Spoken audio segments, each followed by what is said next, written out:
Тренировка, как и планировали, началась в назначенное время. Часть игроков вышли заранее и отрабатывали броски по воротам.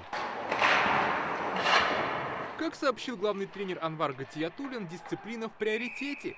Вирусу опозданий в команде не место. Лекарства есть, и работаем над этим.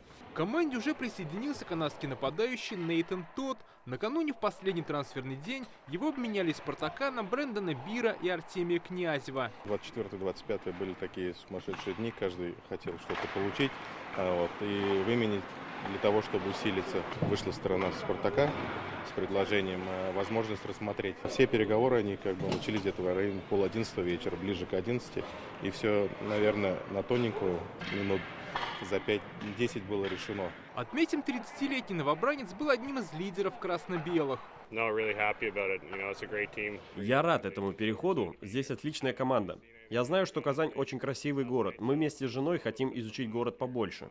Я не знаю, останусь ли здесь в будущем, так как пока идет речь об этом сезоне.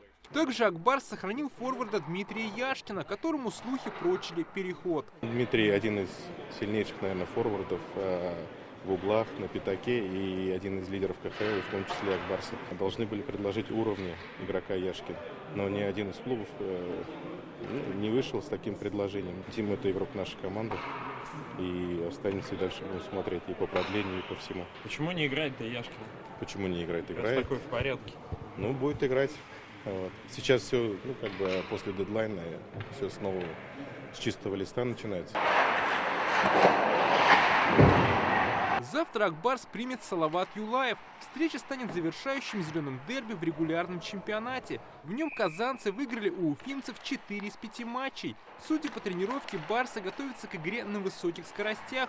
Конечно, всех секретов не раскрывают. Дерби — отдельный особый матч для нас, поэтому какие-то моменты вчера отрабатывали, сегодня было важно функционально подготовить команду. Впереди у Ак Барса 2 домашних матча. После зеленого дерби в эту субботу в столице республики будет гостить Нижнекамский нефтехимик. Дмитрий Аредин, Данил Филатов, ТНВ, Казань.